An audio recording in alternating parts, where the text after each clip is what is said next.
Tour Junkies. What's going on, golf addicts? Welcome to the Tour Junkies podcast. Your boy DB here. I got Pat Perry. We got a special guest interview for you tonight coming at you again.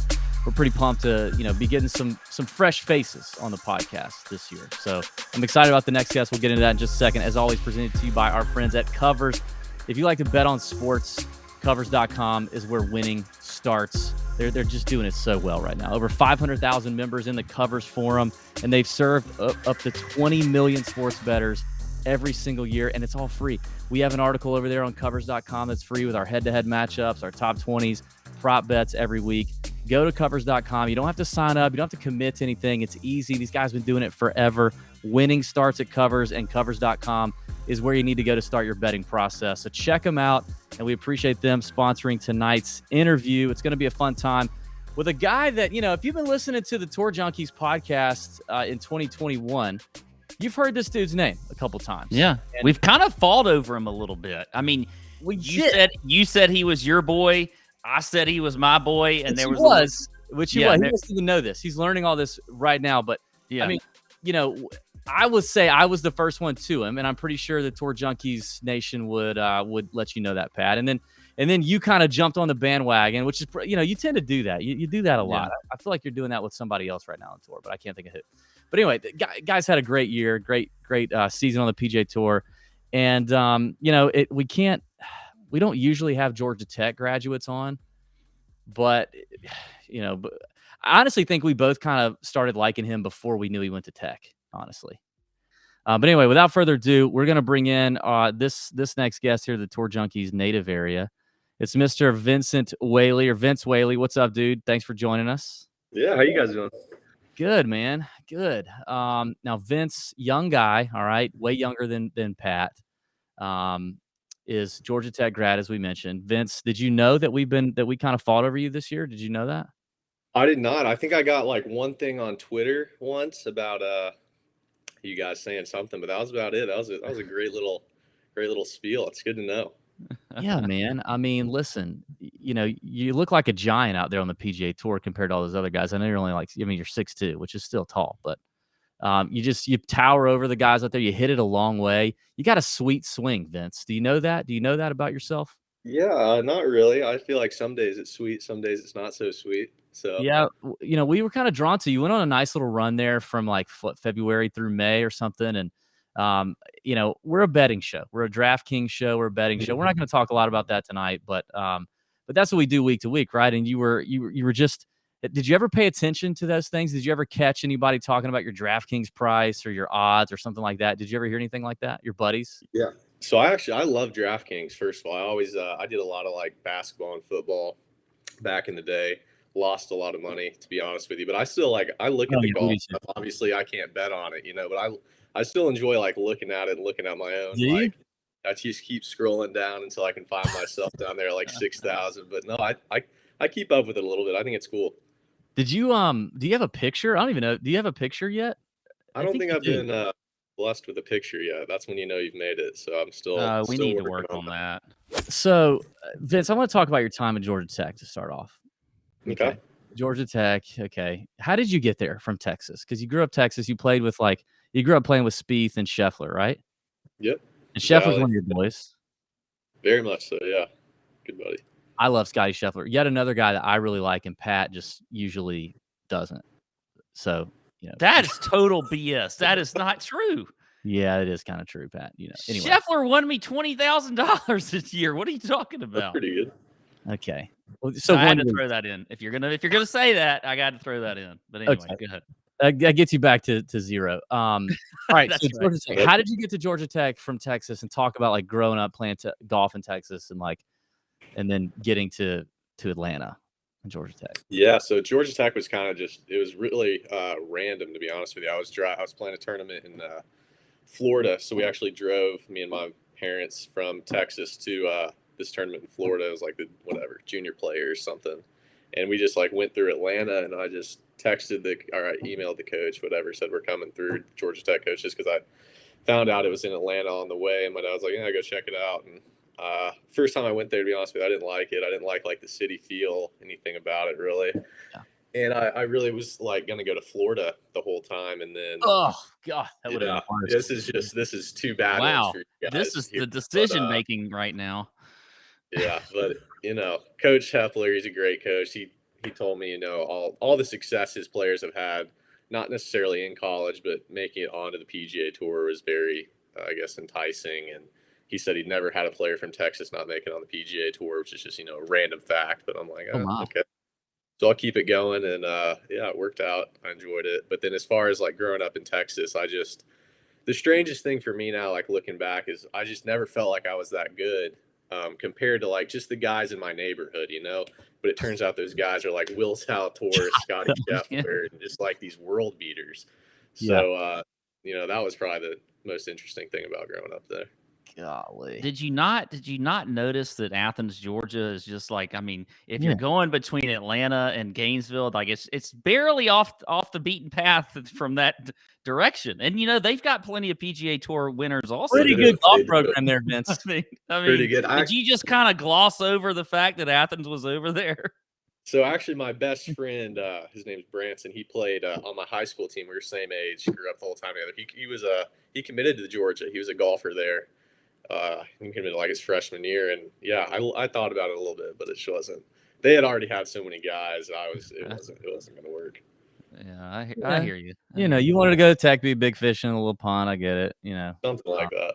Makes a lot of sense. I saw something, dude. I was kind of stalking your Georgia Tech stuff, man, and I found this. I found like your, I guess your profile at Tech. They had asked you some questions, but one of them really, really kind of caught my eye, Vince. Oh boy. It said, what is Vince's biggest celebrity crush? And your response, I feel like I know the answer, but I want to make sure we're clear on this. You said Holly Saunders, Vince, and I want to know, was it Holly Saunders looking like this, or was it after that? And if you say after and you're being honest, it's okay. It's okay. I just want to know. I just want to know. I don't know. I don't remember the time frame on that. I don't remember anything about that. You don't remember answering the question, do you? I guess I just certain features drew me to her, and I don't know what to tell you. Probably wasn't looking at that. You weren't looking at the Will Smith hitch. No. Yeah, I mean, pre-hitch days, she was pretty good. She was pretty good. Yeah, I think back in the day, I'm sure that was a while ago. Yeah. I just wanted to make sure, because it's not something you read today. In 2021, you don't read. And I realized I was looking back at an old website, but just for a second, I kind of went, whoa. That's funny. I didn't know I said that. That's good. Did Cooch ever come back and visit and give y'all like a pep talk before a big match, big tournament? Cooch, we'd only really see once a year, and that was in Hawaii. He was always over there with like family vacation, kind of in the February timeframe. It was always our first event in the spring. So we'd go over there, and that was about all the Cooch time we got. And we'd make our, $20 donation to Cooch. He'd kick us around a little bit, make a million birdies, and see him next year. How does it feel to have Stuart Sink, like basically having his, he's like a senior citizen, like outdrive even you right now? It's amazing, man. We played during COVID. Me and him started a little thing up. We played, a lot, 2-3 times a week, every week for a while. And he was killing us, man. I mean, I didn't know Stu very well before that. And I was like, this old guy is just, he's just putting up 62 after 62 out here at these courses. And I'm like, does this guy always do this, or how does this work? And yeah, he just kept it rolling. And it really wasn't surprising to me when I saw the success he ended up having the rest of that year. But it was, it was amazing. Would you get a business administration degree or something out of Georgia Tech? I did a finance degree. Yeah. Finance degree. Of course you did, white male, swoopy hairstyle, Georgia Tech, we get it.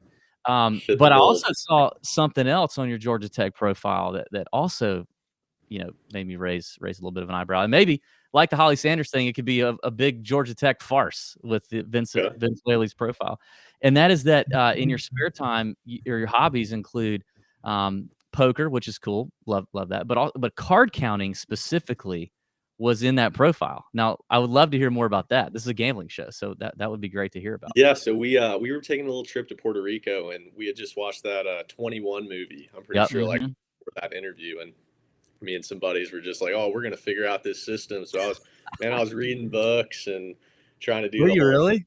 Oh yeah, and I mean, I got pretty good at it, but I mean, it's a different world when you walk in that casino and you like think you have any chance of keeping up with those 5 decks that are getting shuffled around all the time. There's no way. So the card counting career was kind of short lived. It I was was hoping very for. short lived. You discovered very soon that you were not Rain Man. Very. Rain, that was not. But I mean, you It's get way a easier in the Doesn't even know movies. what that is, Pat. yeah, that's probably Oh, yeah. right, Come on.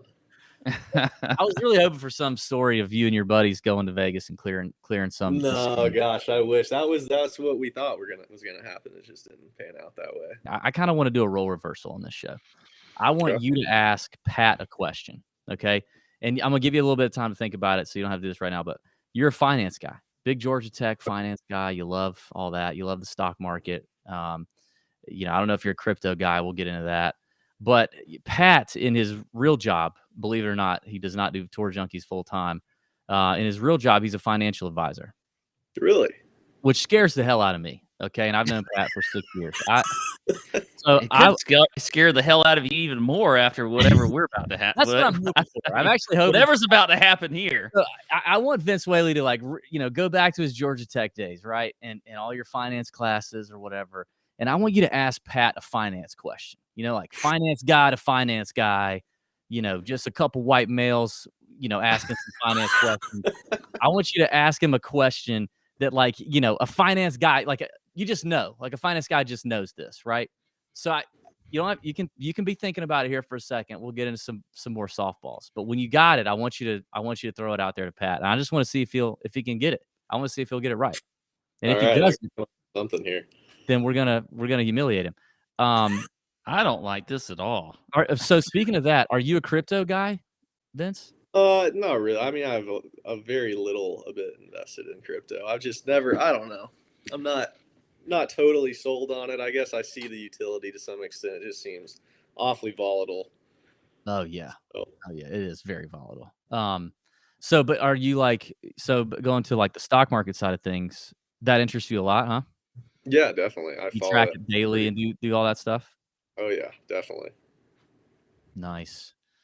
You got any hot stock tips for us? This is not financial advice.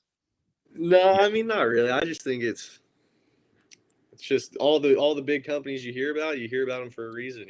I'm big on I love anything in the tech space, the FANGs, the semis. I mean, yeah, I'm big on big companies. Yeah, I love a good semi, man. I mean, Holly Saunders before was a definite semi. Exactly. What about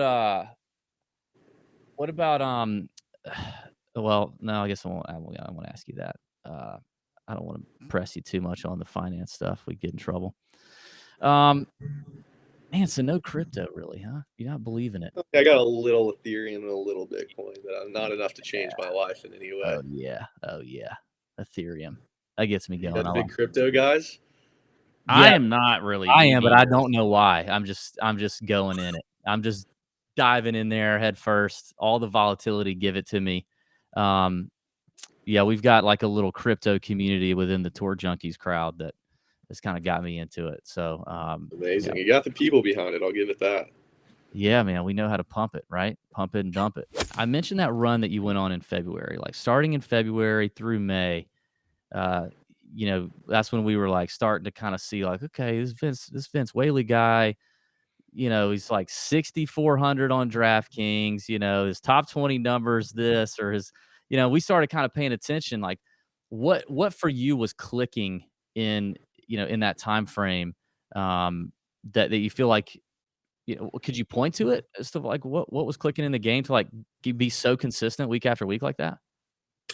Yeah, I'll be honest with you. I consistently drive it pretty well and putt pretty well, and it's how my irons are. It's how my scoring clubs are. If I'm hitting a pull and it's missing the green and I'm making bogeys, I'm not playing very good. And then if I can kind of figure out how to hit the greens, I'm doing all right. And it's just a little stretch where I was doing just a little bit better on hitting the irons a little closer, and it was that stretch was honestly pretty upsetting, if anything, because I feel like I was starting to play some really good golf, and I feel like I was finishing 25th every single week, Yeah. and I just couldn't like crack that Yeah. couple shots to get there and get some bigger finishes. So that was honestly a pretty frustrating time. But yeah, I guess I had some good in it. So far, with the courses you've played on tour, early in your career, obviously, what are maybe 2 or 3 of your favorite courses so far? And then, looking into 2022, what are your goals for 2022?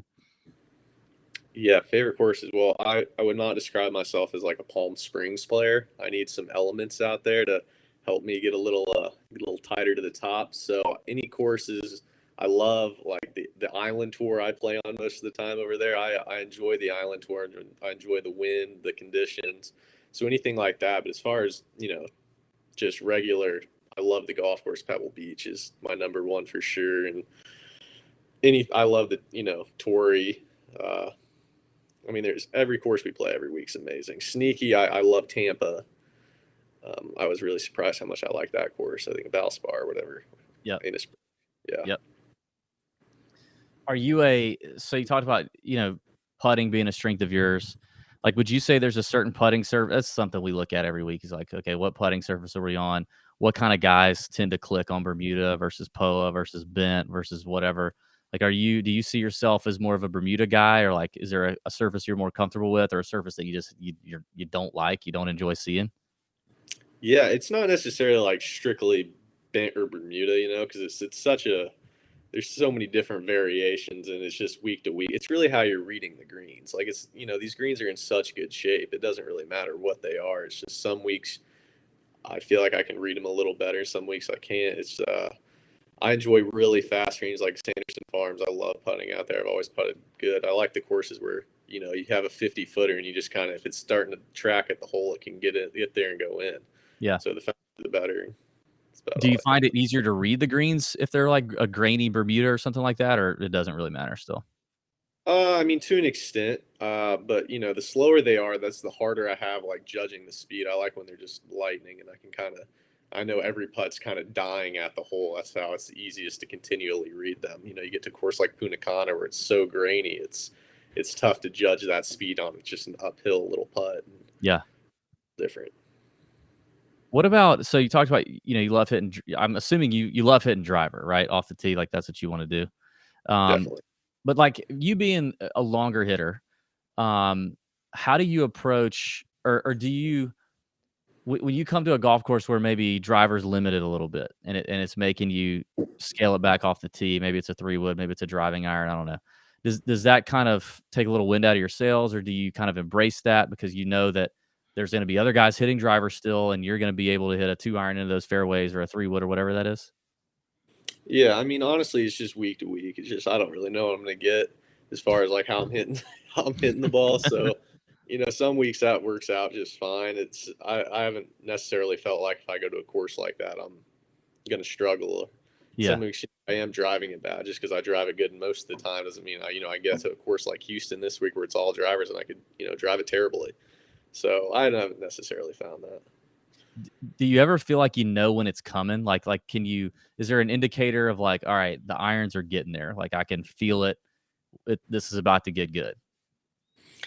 To an extent, yeah, you kind of, ebbs and flows, ebbs and flows in golf in general. But the courses where I'm hitting, the least amount of, I'd say 6 irons and up the entire week, I'm probably going to play my best. I can wedge it. I can always, figure out how to hit a wedge in there pretty close and the lower irons, it's just courses like this where I'm hitting 4 irons all day. It's just, we'll see what I got. Yeah. Gotcha. So who's your caddy? How did you guys connect, and how's that relationship going? Yeah, my caddy's one of my best buddies. We Good. played at Georgia Tech together. His name is Michael Hines. Yep. Yeah, we've been together. He caddied for another one of our teammates, Andrews Albertson, his rookie year on tour, I guess 3 years ago or so. And yeah, now he's been with me since. Nice. Do you have your finance question yet for Pat? I'll check in here. I'm trying to think of one. I don't know what to give him. You can Google it real quick. We'll edit this part out if you need to. I need to find something. Yeah, you got it. You got to hit Pat with something. You're a big basketball guy too. Big basketball fan?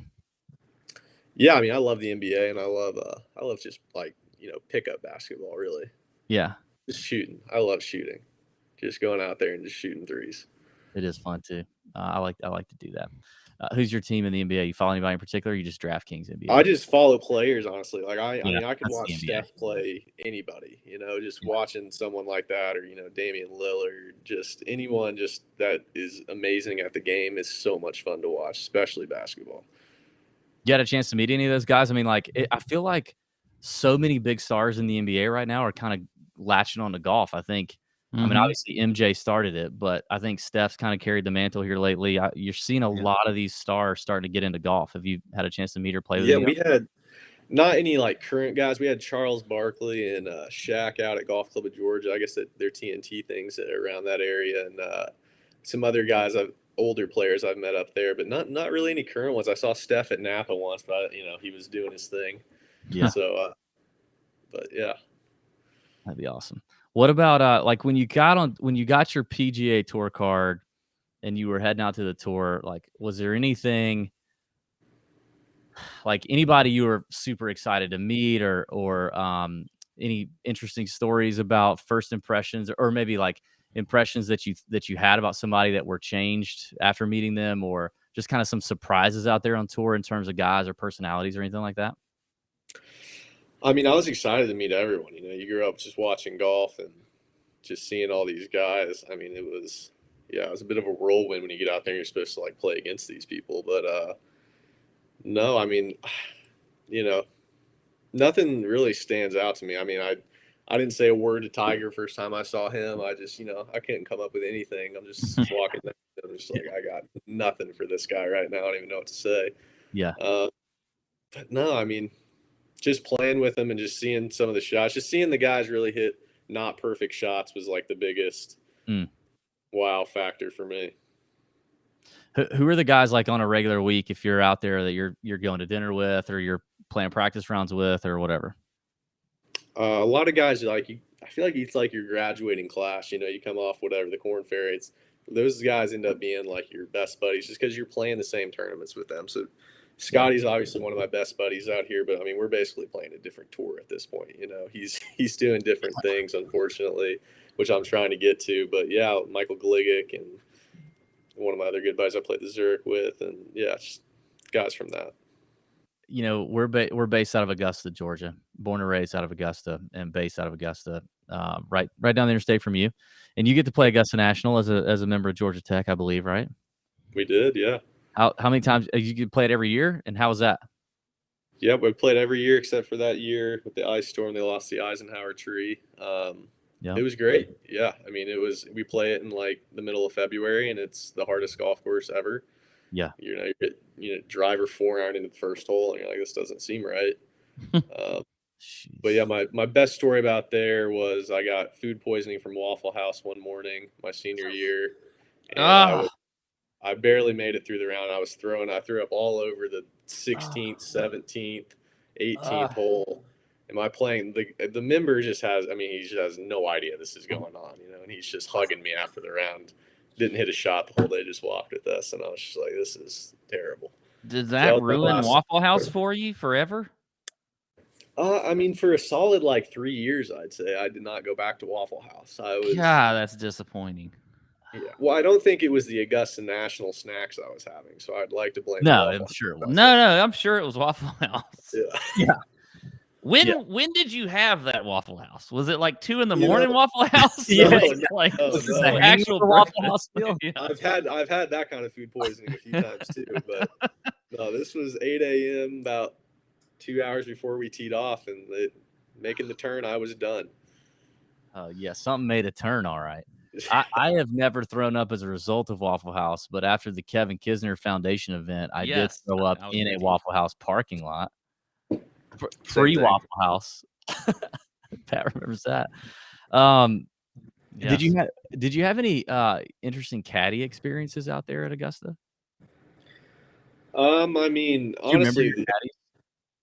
I don't necessarily remember like caddies' names or anything, though. But I mean, they were looking back. Like you go out there, you're like, these guys have no idea what they're talking about. They're telling you it's 6 cups left, or 6 feet left, and they're spot on. You don't know Mhm. anything out there. Like that is not the place you walk out and just can use your eye and know what's going on. Yeah. I feel like Augusta, I mean, a guy that hits it a long way, that putts well. I mean, that I feel like you got to look at that place and just be like, man, if I can get there, I think I could do well, right? Absolutely. I'd love to give it a shot, you know? Yeah. Well, I know you would, but I mean, like you are a guy who, like, you're the prototype for a player that could do it out there. You get your irons dialed in, wedges dialed in, and with the driver being a weapon out there like it is, and if you got touch on the greens, I think that's the recipe, right? Yeah, I think I could do all right. So if they just, give me a little invite, I'll see how I can do.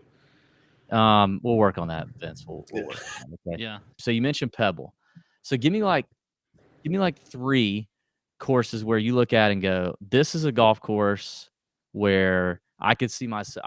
If I was gonna bet money on it, I would bet that my first PGA Tour victory comes at one of these 3 places. Well, I wouldn't say Pebble is one of them. I just Oh, you love would? Pebble. You just love it. I would say Colonial. I really really love that place. Innisbrook, um, Quail Hollow too. I really like Quail Hollow. Yep, another driver course. So it's kind of making me think that the harder courses and the harder setups are what you Yeah. really want. That's what you thrive on, not the easier setups. It would you, like a John Deere or something like that. Yeah, I didn't. Yeah, exactly. Harder the better. More drivers the better. Yeah. You seem like a good U.S. Open player too. Maybe get you in a U.S. Open too. I was close to getting in this year. Didn't quite get it done, but yeah, I'd love to. Torrey's another one I feel like I could really do well at, and I've missed the cut both times I've been out there. So one of those things. Yeah. What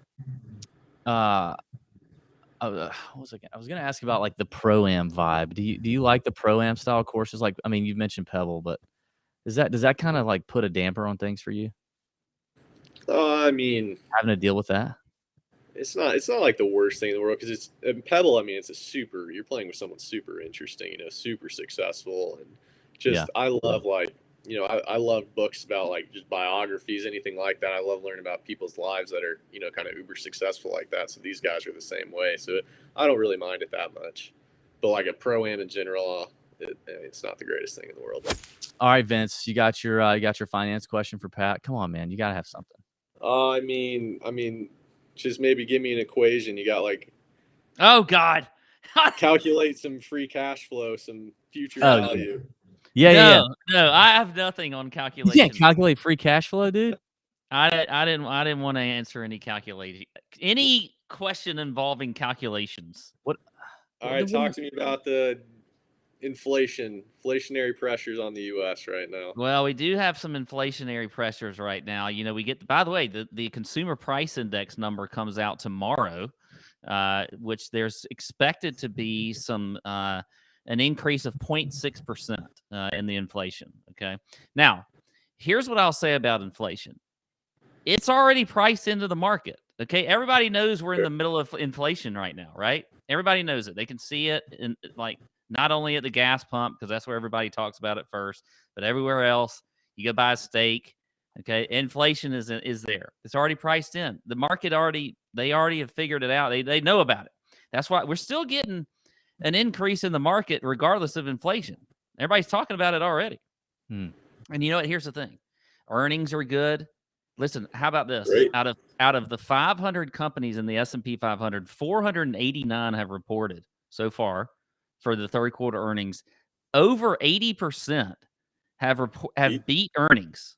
Okay, over 80%. So look, market's still going to keep trucking along. Where else are you going to put your money?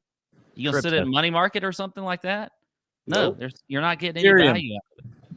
Yeah, we're not doing crypto. I mean, this is the podcast right here. I'd listen to this. Vince is already talking about he's not into the crypto. So look, I think inflation is a deal. It's something we need to be paying attention to, but I don't think it's going to be. You're not too worried about it. You're not selling the tech names because of some inflation. No way, not right now. Does your girlfriend travel a lot with you, or are you kind of on your own? Like, what are you doing when you got downtime? Yeah, I'm watching a lot of Netflix and stuff like that. Watch a lot of NFL, and That's about it. Yeah, she doesn't travel a whole lot. She got a full-time job. So Well, Pat kind of cut you off. So what's your Netflix go-tos right now? well, I just finished the F1 thing. Everyone been telling me watch that forever, and I was like, I'm not into racing, but that was amazing. Loved it. Harry Higgs is big. He's given me a list, this long about shows to watch. So I'm just kind of going down that list. So I forget. I'd have to look at what the next one I'm supposed to watch. Just to kill time, I usually put on like Seinfeld, though. It's kind of my go-to right now. Yes. Yeah. Yes. DB doesn't get the Seinfeld stuff, and I like that. Man, Yeah. Higgs should publish that list. That'd be a good list. He should put that on Twitter. The Harry Higgs Netflix list. It's long. I mean, I'm telling you, it's 25 shows. I don't know. I've never heard of half of them. Listen, Vince, we appreciate it. We appreciate your time, man. Thanks for hooking up with the Tour Junkies podcast. We appreciate what you're doing out there. We're following you. We're tracking you. We're turning people on to Vince Whaley, and hope you have a great, 2022, rest of 2021. Get that dub, get to Augusta. Come see us. We'll go to we'll take you to a fancy Waffle House, maybe. Maybe we'll take you to a Waffle House in Evans, get a little bit nicer experience. We'd be glad to do that, man, but we appreciate you coming on. Awesome. Thank you guys. I appreciate it. You got a new fan.